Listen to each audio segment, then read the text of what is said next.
Hey everyone, Ben the Bar Guy back with my best regular Magnolia Flamingo in my lamp to help you make better drinks. And today we're gonna go over the do's and don'ts of naming cocktails and some helpful hints, some do's, some don'ts on how you can make a great name for a cocktail, stand out, but avoid some of the pitfalls that some cocktails get named after in the industry. If you like making better drinks, let's get to it. Picking down, home rhythm ringing out.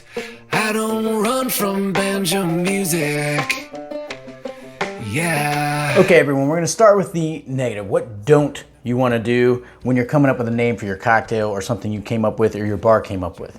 I would say the number one don't is don't name it after yourself. And that's because it just comes across as a bit arrogant and a bit more about you than it needs to. The guest is really the center of attention at your bar. You don't want to make you the center of attention. You want to let your cocktails speak for themselves for the guest's benefit, not for the benefit of your fame. You're not the point. The guest is the famous one when they're at your bar. And if you have that attitude, you will find yourself becoming famous for having that attitude instead of the wrong reason, which is you're arrogant and self-centered. What you're dealing with, you're a piano teacher and Mozart just walked in and you're making me play chopsticks. Okay, you know what I mean? It's like, do you see the analogy?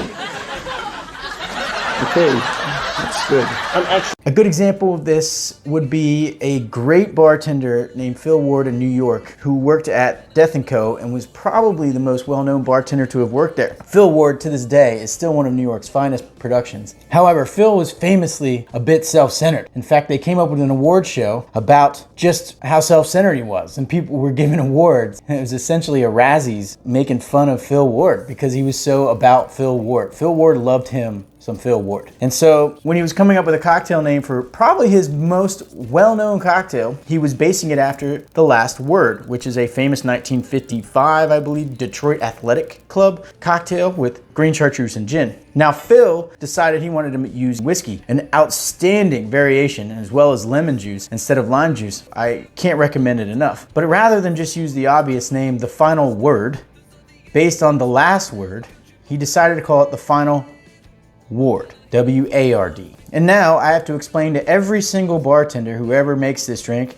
and goes, hey, why is it called a ward and not a word? That Phil Ward was about Phil Ward and wanted to be the center of attention for the rest of time and have his name be brought up instead of the drink speak for itself. The second don't, and this will be about me and what I've done wrong in the past, so if you're mad at me about the last segment, I'll bust on myself here, is don't make your cocktail name hard to say. An example would be the one cocktail I'm probably known best for is called the Oaxaca Night. I have a video up here if you guys want to check it out. But the Oaxaca Night was named such because it was named after the Brooklynite, named after someone from Brooklyn, right? A Brooklynite. So in order to play off that, I called this cocktail a Oaxaca Night, even though someone from Oaxaca would just be called a Oaxacan. I was trying to throw some credit to the original cocktail, which is a good thing to do, and we'll get to that in a second, generally. But it was hard for people to say. So when they walked up to the bar, they would say Oaxacanite, or they would say Oaxacanite. They didn't know how to pronounce the name. So I don't want to start off a relationship with a guest by correcting them on what they just said. That makes them feel bad, makes them feel dumb. I don't want that start. Unfortunately, I couldn't change the cocktail name because by the time it had hit the menu and I realized that nobody could pronounce this cocktail name, it was already selling very well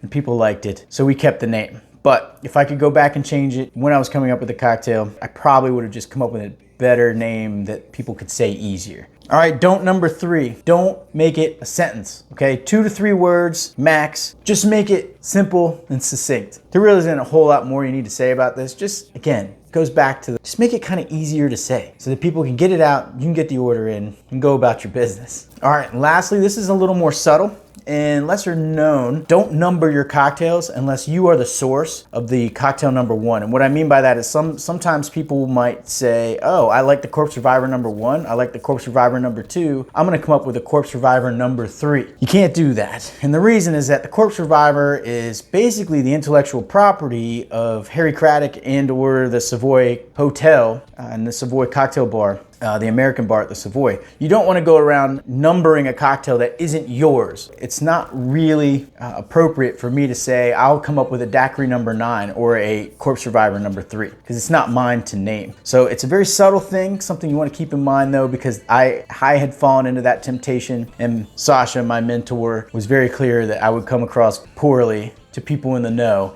if you use a number when it's not your drink. All right, everyone, now we're gonna focus on some do's, the positive. What do you wanna do when you're naming a cocktail that you've come up with? And I will start with, you could use one of these rules or maybe use them in conjunction, or just stick to the one or the other, is name it after exactly what it is and what it's imitating in terms of classic cocktails. So like in the previous example, the final word would have been a great name for the last word imitation that used whiskey and lemon juice instead of lime gin, and would have been an amazing touch to just throw some credit back towards the cocktail you're imitating. My cocktail, the Oaxaca Night, was an attempt to do the same thing. I just made the mistake of making it hard to order and pronounce. But it was all a design to throw back some love to the Brooklynite cocktail. Another example, and I'll show you how to make one here because I think it's a cool drink and we can work in a cocktail here to sip on, is the Chartreuse Smash, which is based off a cocktail made famous by Dale DeGroff in the 90s in New York City called the Whiskey Smash. Now, smashes go back a long way. They're essentially a julep, and if you've ever had a mint julep, think of a smash as kind of in the same category. Typically, juleps have more broken down ice, like crushed ice, and a smash is on cracked ice, and typically the old school smash wouldn't necessarily have had any muddled fruit in it. But when Dale DeGroff comes along in New York, he wants to help people start moving away from vodka, which was overwhelmingly popular. And a lot of people were saying, hey, I don't like whiskey. But if they gave him an opportunity, he would make this drink, the Whiskey Smash, and it was killer. It was basically muddled lemon, sugar, bourbon, and he would make it on cracked ice, and people would taste it and they would go, whoa, what is that? And he would go, that's whiskey, that's bourbon. Well, in New York, with my buddy Joey Vargas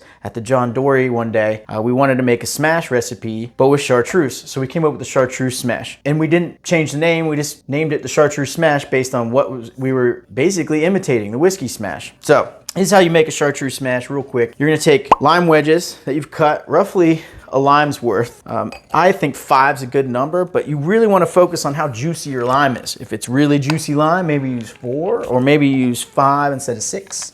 If it's a juicy lime, if it's a drier lime or a smaller lime, maybe use 6 wedges. But you really get in there, you really want to muddle it hard because the bitterness from the peel is a nice touch on this drink. Then, as most juleps might have, or as most smashes might have, I'm gonna throw a little mint in there. And it's a fairly significant amount. You don't wanna go crazy. It's not like a mojito's amount, but I find that like 3 to 5 mint leaves doesn't leave enough mint on the drink. So somewhere in between 5 and 12 mint leaves should do the trick here. Then do yourself a favor, save a couple sprigs.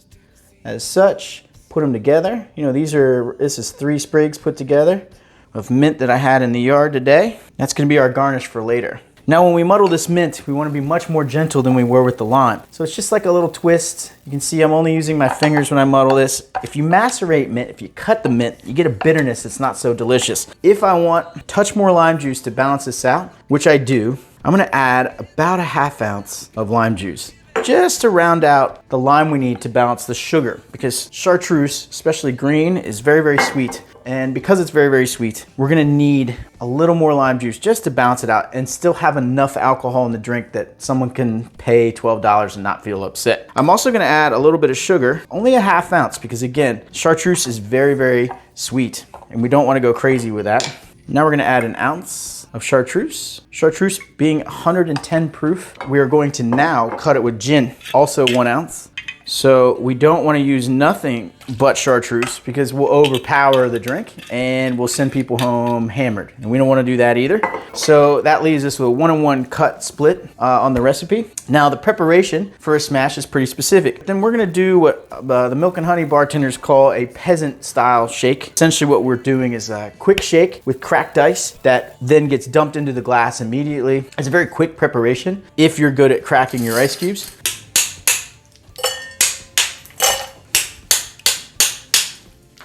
Okay, we get our frozen glass, straw, we have our cracked ice in our big tin. We're gonna shake briefly with it just to get a little chill on this drink.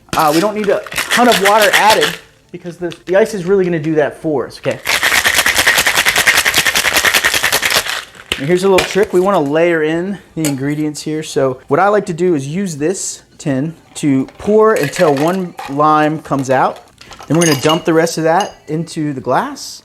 And then we're going to slowly kind of layer in our limes and ice cubes until we have the chartreuse smash. We're going to garnish right next to the straw with the mint, a little slap just to wake it up. Give you those menthol notes on the nose right near the straw. And then what we want to do is make sure it's high and dry. We want the ice over the top of the glass, and we want the wash line to be below the glass enough that someone doesn't spill it if they're holding it. And you have what's called a chartreuse smash, uncomplicatedly named, and we've followed rule number 1, do name things after what they're based on, if it's easy to say and quick to say. Okay, do rule number 2. What you do want to do when naming a cocktail is perhaps make it fun to say. And Hey, can we make sex on the beach? You want to make that? Yeah, because I love it when people are like, I'll have sex on the beach, and you want to go like, okay, you know what I mean?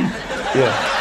Okay. the best example by far is the Cosmopolitan. The Cosmopolitan is something that has no reference to any cocktail in history, and there's no reason it's called the Cosmopolitan based on bartending craft or technique. It's just called the Cosmo because it's fun to say Cosmo or Cosmopolitan. That drink's name has become absolutely famous pretty much just because of the name. It's certainly not one of the best I've ever tasted. However, it's very, very rare that you would find a guest that hasn't ordered or tried it or even would know what it is exactly. So that's a great example of a successful cocktail name using rule number 2, which is name it after something fun to say. And of course, if you can do rule number 1 and 2 and do them together, well, then you've come up with something pretty cool. I think the Corpse Reviver is an excellent bartending name referring to hangover cure, essentially. And so that's a great example of a name that it's not only fun to say Corpse Reviver, it's also referencing cocktail traditions of being something that people would take to cure a hangover. And so the Corpse Reviver is a fantastic name for a drink and a great example of using rule number 1 and 2 together.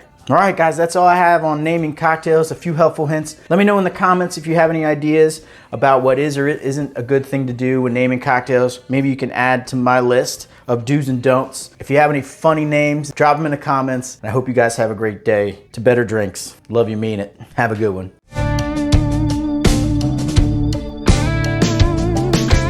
Pace of the city life drives me wild. The only tune is the cars rushing by. With the bass on the stereos